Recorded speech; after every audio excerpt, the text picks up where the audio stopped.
Өзбекстан 10 күндөн бери семент ташыган унааларды өткөрбөй жатат. 12 майдандарда айдоочулар Достук бекетинде күтүп турат. Айдоочулар 12 май күнү коңшу өлкөгө өтө албай калуусун билген эмес. Буга чейин Өзбекстанга күнүнө 1000 тоннага жакын семент жөнөтүлүп турган.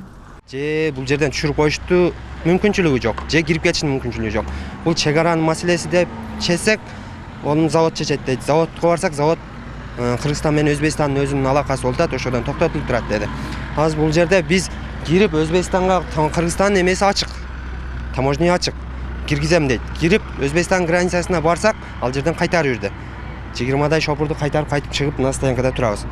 Азыр бул жерде бүгүн кирет, эртең кирет, болуп атып үмүт менен мына 10 күн болоюн деп калды.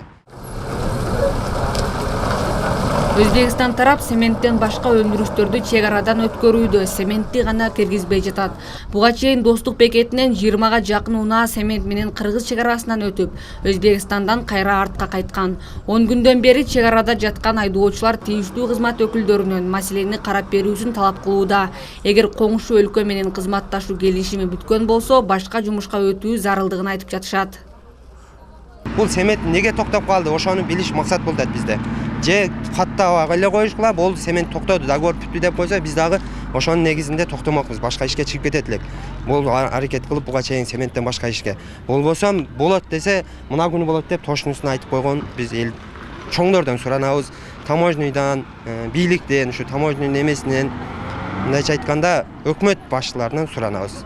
Бул жерде холодильник, иранский машина, түрк машинасы, пустой машиналар кирип атат. Ошолорду кирип атат деп эле семент иштелип кетти, иштеп баштап атат деген бул жалган болот. Ага ишенбеш керек болот.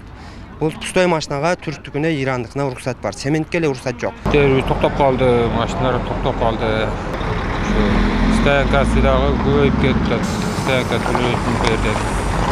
Бала чака багабыз, ошо частный машина менен анжан алып беребиз, 25 тоннадан алып беребиз ошо. Айдоочулар коомдук бирикмесинин төрагасы Надыр Токторовдун айтымында бул жагдай Кыргызстандын коңшу өлкөгө өтүп жаткан сементтин баасы көтөрүлгөндүгү менен байланыштуу. Бизден барган семент кымбат баалангандыктан коңшу өлкө сементтин келүүсүн чектеп жатышы ыктымал. Толук маалымат жок. Менимче биздин семент кымбаттап кеткенден болушу мүмкүн.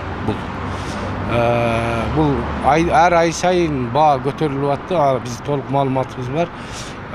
Башталгыч баалары арзан болгон. Мен билишимче $51 болгон. Азыр эми $58 деп угуп атабыз да. Ошонун немесинен Өзбекстан мамлекети өз бизнесмендерин мындай коргойт да. Анан ушунун негизинде каждый таможняга өткөндө баягы стоимосттер контролго алынып аткан болсо, аны бизнесменден сурабай эле мамлекет өзү контролдошу мүмкүн деп биз ойлоп атабыз да. Ошон үчүн мамлекет Кыргызстандын сементин кабыл албай коюшу мүмкүн. Өзбекстан чек арада турган 105 унаадагы сементти өткөрүп алышы мүмкүн.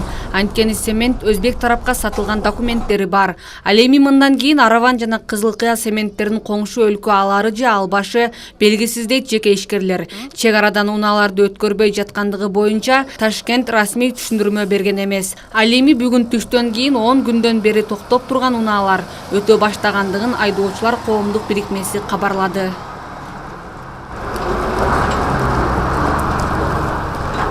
Гүлнур Арапбай кызы, Айбек Сонулу, жаңылыктар.